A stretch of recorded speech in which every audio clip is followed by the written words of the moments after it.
여호와여 우리에게 은혜를 베푸소서. 내가 주를 낭망하오니 주는 아침마다 우리의 팔이 되시고 환난 때에 우리의 구원이 되소서. 아멘. 제가 앉아서도 또 외워봤거든요. 분명히 됐었거든요. 이 자리가 좀 기도하도록 하겠습니다. 아버지 감사합니다. 이 시간 두렵고 떨림으로 아버지의 말씀을 들고 섰습니다. 아버지 이 시간 사람의 모습이 나타나지 않도록 하시고 아버지께서 하시고자 하시는 말씀, 아버지께서 주시고자 하는 그 은혜가 우리 가운데 임할 수 있도록 아버지 사용하여 주시옵소서. 우리가 듣겠나이다. 예수님의 이름으로 기도합니다. 아멘. 누구나 흑역사라고 불리는 기억들을 가지고 있습니다. 소위 잊혀지기를 바라는 그런 기억인 거죠. 뭔가 딱 생각나는 거 있으시죠? 내가 옛날에 이랬으면 안 되는데, 너무 창피해. 그것만 생각하면 막 그런 게 있잖아요. 저도 하나 있습니다. 많죠. 사실 이런 거 많은데 그 중에 하나를 얘기를 해보고자 합니다. 20대 초반이었습니다.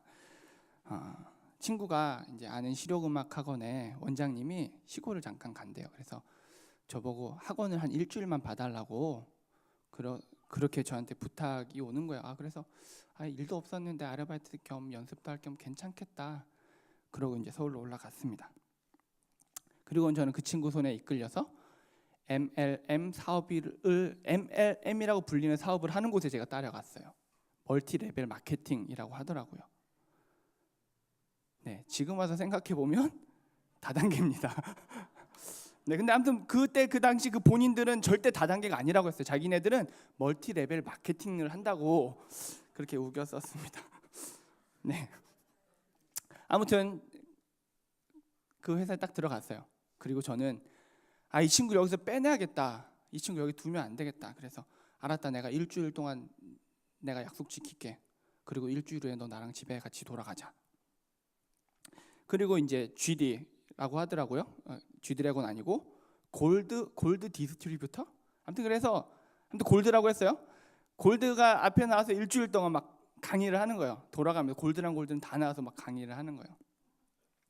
일주일 동안 거기서 앉아 들었습니다. 그리고 마지막 날 저는 마지막 날에 저는 그 많은 사람들 앞에서 친구를 도와 열심히 회사의 발전을 위해 이 한 몸 희생하겠습니다 라고 선언하고 있었습니다. 그리고 한 달 정도 후에 다행히 정신 차리고 그곳을 탈출했습니다. 그리고 그 친구는 저도 어떻게 됐는지 그건 모르겠습니다. 아무튼 그때 기억에 남는 사람이 한 명 있습니다. 그 사람은 저랑 함께 마지막 날에 그 사람들 앞에 딱 서서 감격 어린 얼굴로 이런 말을 했어요. 정말 많은 은혜 받았습니다. 그 말을 딱 듣는데 저 사람이 누군지 몰라도 출신을 알겠는 거예요. 저 사람이 왜 저 말을 했는지, 왜 저 사람이 어디서 왔는지, 저 사람이 교회를 다니고 있는지를 알 수 있겠더라고요. 그런데 정말 은혜라는 단어를 이렇게 우리가 쓸 수 있을까요? 은혜라는 단어를 그런 상황에서 우리가 쉽게 뱉어낼 수 있을까요?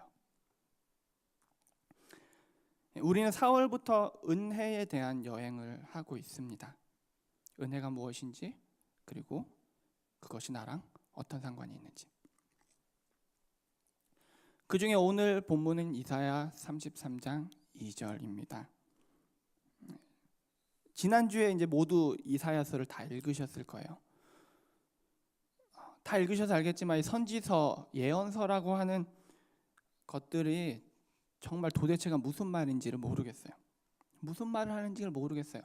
그리고 그래서 읽기가 참 어렵습니다. 창세기, 출애굽기 이 정도는 이제 역사서라서 그냥 스토리잖아요. 그래서 쭉쭉 읽어가게 되는데 이 선지서, 예언서에 들어가면 또 한번 우리가 많이 고민을 하게 돼요. 거기다가 읽다 보면 온갖 무서운 말이 다 쓰여 있습니다. 그리고 잔인한 말들이 막 쓰여 있습니다. EGA라는 영화가 있는데 그 영화를 보면 여주인공이 마음의 평안을 얻기 위해서 성경책을 펴니다. 그리고는 잔인한 말만 쓰여 있는 것을 보고서는 여기서도 나는 평안을 얻을 수 없구나. 그리고 책을 덮어버립니다. 아마 우리가 지금 선지서를 읽었고 또 읽고 있기 때문에 이 여주인공이 왜 그런 마음을 먹게 됐는지도 우리는 알 수 있을 것 같아요. 그런데 알고 보면 그 안에 깊고 깊은 은혜라는 것이 들어 있습니다. 또 오늘 우리가 본문을 통해서 그 깊고 깊은 곳에 있는 그 은혜를 알기를 원합니다. 네, 우리 주님의 교회 성도님들은 성경의 조예가 깊어서 이미 아시리라 생각되지만 약간의 이 이사야서에 대한 이 상식을 조금만 우리가 얘기를 해보도록 하겠습니다. 자, 이사야는 총 몇 장으로 이루어져 있습니까? 역시 네, 이사야서는 66장으로 이루어져 있습니다. 성경의 권수와 같죠. 그리고 그러면 또 우리가 예상되는 게 있죠. 이사야서는 우리 두 부분으로 나눌 수가 있습니다. 어떻게 나눌 수가 있죠? 네, 구약과 신약 1장부터 39장까지와 40장부터 66장까지. 네, 이게 딱 구약 신 내용도 좀 비슷하죠. 역시 수준이 되게 높으세요. 그리고 표정이 딱 제가 이사야 얘기를 딱 하면 표정이 싹 펴지시면서 역시 난 똑똑해. 네, 그 중에 앞부분 1장부터 39장까지는 우리가 심판의 책이라고 불릴 만큼 책망과 경고, 심판에 대해서 얘기를 많이 합니다. 그리고 뒷부분 40장부터 66장까지는 위로의 책이라고 불립니다. 그럼에도 불구하고 하나님께서 이스라엘을 챙기시고 다시 회복시키실 것이라는 그런 내용이 담겨 있습니다. 그리고 이사야서에는 많은 부분이 메시아에 대한 예언으로도 채워져 있습니다. 7장, 9장, 11장 그리고 우리가 33장에도 오늘 32장에도 또 그 메시아에 대한 예언들이 또 가득 채워져 있습니다. 그래서 우리가 이사야를 읽다 보면 이런 부분들을 통해서 절망적인 환경 속에서도 우리를 버리지 않고 끝까지 사랑하신 하나님의 마음을 우리가 알 수가 있습니다. 그리고 오늘 말씀도, 오늘 본문도 그 중에 하나입니다. 오늘 본문 말씀은 북이스라엘이 기원전 722년에 아수르에게 멸망당한 이후에 쓰여진 거예요. 북이스라엘이 아시리아에게 멸망당하고 약 20년 지난 히스기야 왕 때의 이야기입니다. 북이스라엘을 멸망시킨 아시리아는 이제 유다를 위협하고 있습니다. 그리고 오늘 본문 33장은 그 아수르에 대한 탄원이라고 볼 수가 있어요. 그리고 여기서 이사야는 하나님께 은혜를 구하고 있습니다. 아수르로부터 유다를 지켜주실 것을 구하고 있습니다. 사실 당시 유다로서는 이 아수르를 대항할 수 있는 방법이 전혀 없었어요. 유다의 국력은 이미 거의 바닥을 치고 있었고요. 그리고 아수르의 국력은 전성기예요. 당시 아수르는 기병과 전차를 갖추고 있었고 엄청난 군사력을 가지고 있었어요. 그리고 이집트까지 위협하고 있는 상황이었어요. 그러니까 당시에 지금 유다가 가진 국력으로는 도저히 이 아수르의 위협을 물리칠 방법이 정말 전혀 없었습니다. 이런 국가적인 위기 상황 가운데서 이사야는 하나님께 은혜를 간구합니다. 오늘 말씀입니다. 여호와여 우리에게 은혜를 베푸소서. 우리가 주를 앙망하오니 주는 아침마다 우리의 팔이 되시며 환난 때에 우리의 구원이 되소서. 아멘. 즉 이사야가 하나님께 구하고 있는 은혜라고 하면 죽음과 멸망에서의 구원을 의미합니다. 미래가 전혀 보이지 않는 상황 가운데서의 구원을 의미합니다. 그래서 우리가 이 말씀을 조금 더 깊이 살펴보기를 원합니다. 이 말씀을 보면 이제 아침마다라는 단어가 나옵니다. 이 아침마다라는 단어는 하나님의 근면하심과 꾸준하심을 기대하는 단어예요. 그래서 이 단어는 시편에서 이 시적인 표현으로 많이 쓰이게 됩니다. 하나님의 근면 성실하심과 꾸준하심 그리고 변치 않으심을 시적으로 많이 표현을 합니다. 시편 101편 8절에 보면 아침마다 내가 이 땅의 모든 악인을 멸하리니 악을 행하는 자는 여호와의 성에서 다 끊어지리로다. 아침에 우리가 일어나면 마음이 상쾌하고 또 공기가 시원한 아침에는 어려운 복잡한 문제들을 해결하기가 쉽습니다. 그래서 마음이 상쾌하고 공기가 시원한 이 아침에 재판을 심의하는 것이 당시 왕의 관례였어요. 그리고 이때 희생자들은 압제자들로부터 구원을 기대합니다. 왕이 자신의 이 억울한 상황에서 벗어나게 해주기를 기대하는 시간이에요. 자신의 이 눌린 상황을 왕이 벗겨주기를 기대하는 시간이 바로 이 아침이에요. 이 아침을 기대하는 표현이 참 많습니다. 시편 143장 8절에 보면 아침에 나로 하여금 주의 인자한 말씀을 듣게 하소서. 시편 5장 4절에 보면 여호와여 아침에 주께서 나의 소리를 들으시리니. 시편 92편 14절에 보면 아침에 주의 인자로 우리를 만족케 하사. 그리고 시편 92편 1절에서 3절에 계속해서 반복되는 말은 아침에 주의 인자하심을 나타내며. 이렇듯 아침마다라는 표현은 하나님의 근면하심과 성실하심을 의뢰하는 표현입니다. 또 한편으로는 이 아침마다라는 것은 새로운 생명, 새로운 시작, 공의로운 시간을 의미하기도 합니다. 비바람이 불고 폭풍이 몰아쳐도 끝이 없는 칠흑 같은 밤 가운데 있을지라도 아침은 반드시 오듯이, 아침에 오고 해가 뜨면 새로운 날이 시작되듯이 이 아침이라는 것은 어둠으로부터의 해방, 그리고 하나님의 근면하심과 성실하심이 나타나는 시간. 그래서 아침마다는 이 하나님의 근면하심과 성실하심, 변치 않으심을 기대하는 말입니다. 그래서 오늘 본문에서 말한 아침마다 우리의 팔이 되시며 란 말은 이 당시 시대적 상황으로는 직접적으로 우리를 위협하고 있는 아수르의 손길에서 매일매일 한결같이 우리를 보호하여 주시옵소서. 하나님의 성실하심과 근면하심을 우리가 기대하오니 우리를 아수르의 손에서 구원하소서. 그리고 간접적으로 우리에게는 어떤 의미냐? 매일매일 하나님의 성실하심으로 우리를 사단의 손에서 구원하여 주옵소서. 매일매일 우리가 감당치 못할 어둠의 권세와의 싸움에서 우리를 구원하여 주옵소서.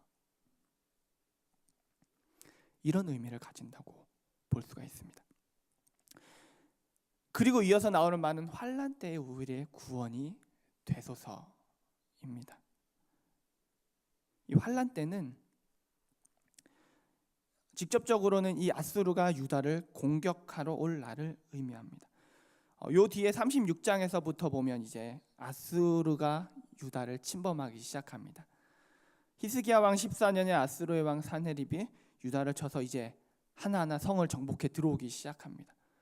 그리고 사네립은 랍사게라는 시종을 보냅니다. 예루살렘에 보내서 히스기야를 믿지 말고 아수르에게 투항하라라고 외치게 합니다. 예루살렘 성 앞에 서서 유다 말로 외치게 합니다. 열국의 신들 가운데 자신의 땅을 아수르 왕에게 보호한 신이 있느냐? 어떤 신도 없다. 여호와라는 신도 결국은 사네립 앞에서 너희를 지켜줄 수 없다. 우리가 너희를 치는 것이 여호와의 뜻이니 너희가 어떻게 아느냐? 우리가 너희를 치는 것이 여호와의 뜻이다. 히스기야의 말을 믿지 말고 내 말을 믿고 투항해라. 이렇게 합니다. 결론만 얘기하자면 결론적으로는 하나님께서 여호와의 사자를 보내서 아수르의 군대 18만 5천 명을 전멸시켜 버립니다. 그리고 유다를 구원해 내십니다. 이사야는 이 날을 바라보고 있는 거예요. 환난 날이라는 것은 역사적으로는 그 날을 의미합니다. 그래서 이사야는 그때에 아수르가 우리 유다를 공격하러 왔을 때에 하나님 우리의 구원이 되어 주십시오 라고 기도하는 거예요. 아수르로부터 도저히 도망쳐 나오거나 피할 수 없는, 살아남을 수 없는 그날에, 희망 없는 그날에 하나님 우리의 구원이 되어 주십시오. 조금 더 나아가면 우리는 이 말씀을 종말론적으로 볼 수가 있습니다. 이 환난의 날은 여호와의 날을 의미해요.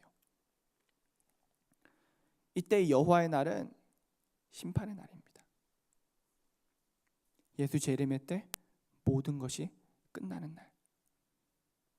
아무도 피할 수 없고 멸망당하지 않을 수 없고 아무도 살아남을 수 없는 그 심판의 날을 의미합니다. 크고 두려운 심판 날을 의미합니다. 이 심판의 날에서 우리를 구원하여 주옵소서.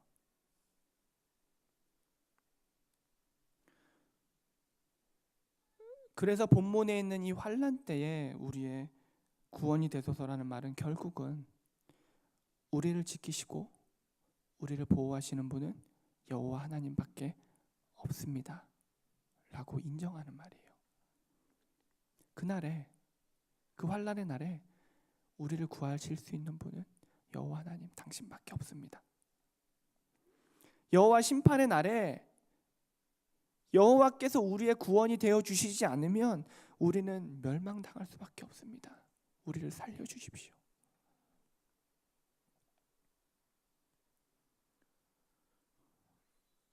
그래서 오늘 이 본문 말씀은 그냥 먼 옛날에 기원전 700년경에 이루어진 그런 말씀이 아니라 지금 우리 삶 속에서 매일매일 이루어져야 하는 말씀입니다. 매일매일 우리의 삶 속에서 우리 살아가는 매 순간순간에서 우리가 이길 수 없는 사단의 손에서 영적인 싸움 속에서 우리를 건지실 분은 여호와 하나님밖에 없습니다. 크고 두려운 그 심판의 날에 하나님께서 우리를 구원해 주시지 않으면, 여호와께서 우리의 구원이 되어 주시지 않으면 우리에게는 아무런 희망도 없습니다. 여호와여 우리에게 은혜를 베푸소서.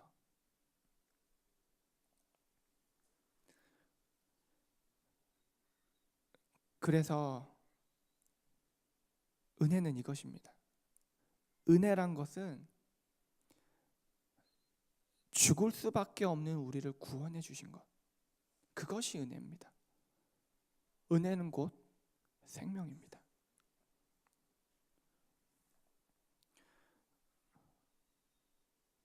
이스라엘 백성은 끊임없이 하나님을 떠났어요. 끊임없이. 그럼에도 불구하고 하나님께서는 이스라엘을 포기하지 않으셨거든요. 아침마다 이스라엘의 팔이 되어 주셨고 환난 때의 구원이 되어 주셨어요. 우리가 이제는 예레미야를 읽고 있잖아요. 예레미야는 이제 유다의 멸망 때예요. 근데 하나님께서 하시는 말씀은 내가 마음이 너무 아프다라고 하시는 거예요. 니네 내 말 안 들어서 멸망당하니까 참 고소하다, 이게 아니잖아요.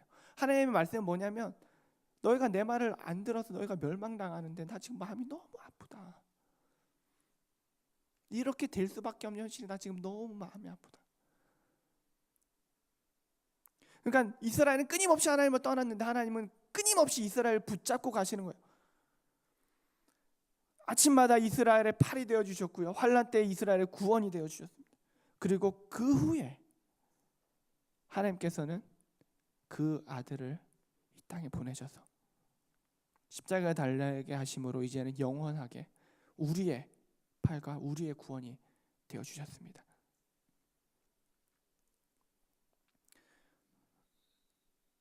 사실 우리도 돌아보면 우리도 끊임없이, 정말 끊임없이 하나님을 떠나고 있습니다. 말 안 해도 아시겠죠. 매일매일 우리는 하나님을 떠납니다.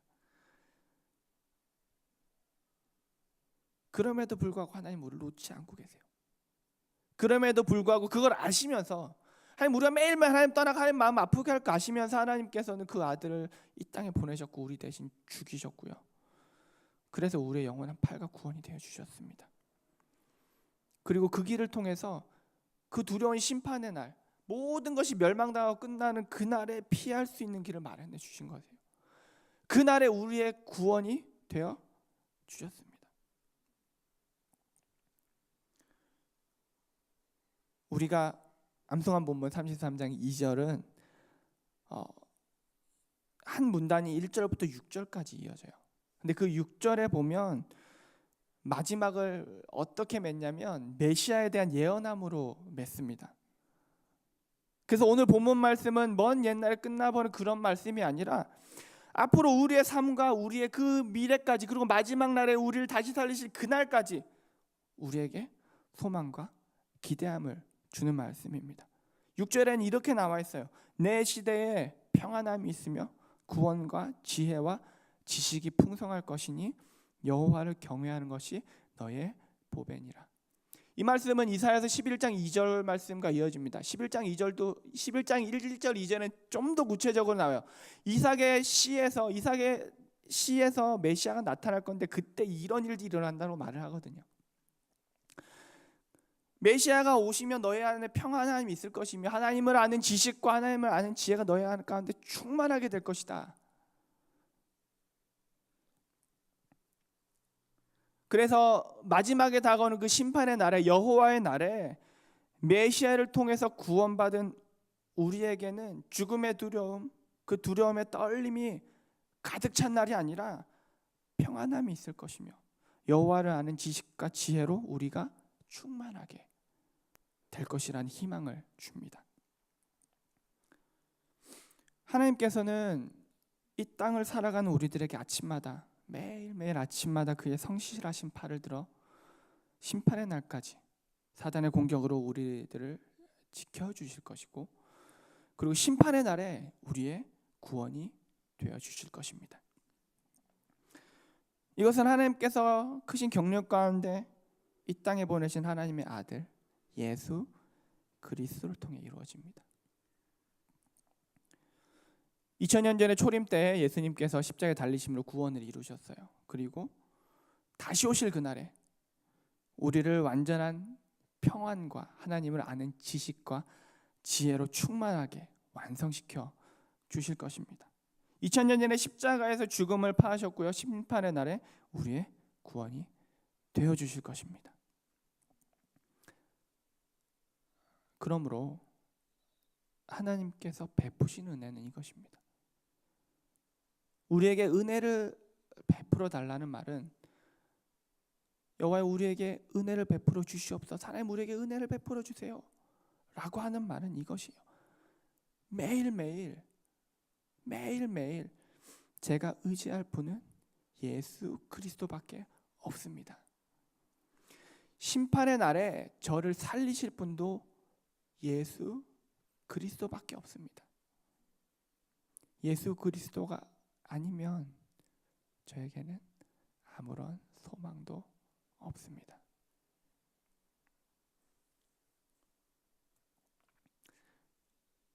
우리가 좋은 설교를 듣거나 아니면 깊은 찬양 가운데 들어갔을 때 우리는 이렇게 표현합니다. 은혜 받았습니다.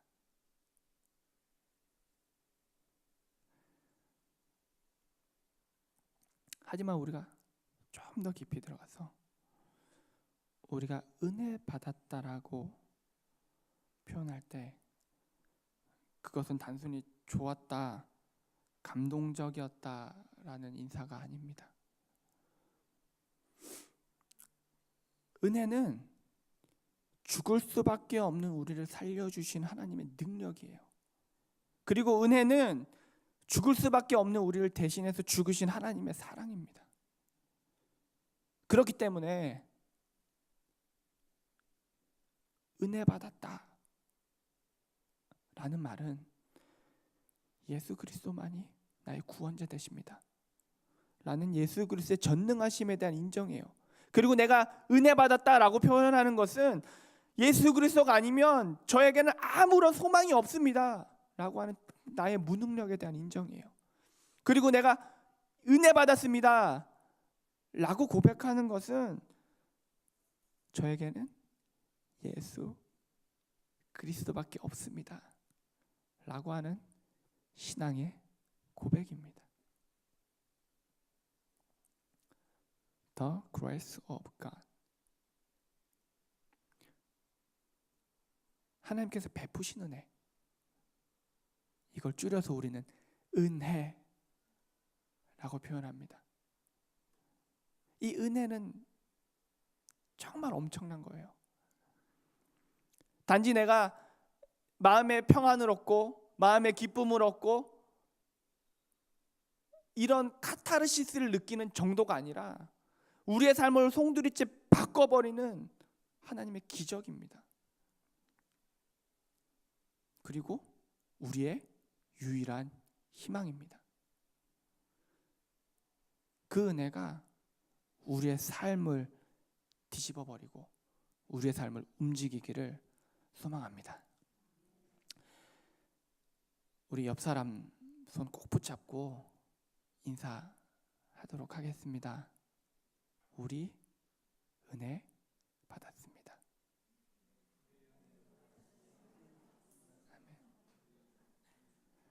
네, 기도하겠습니다.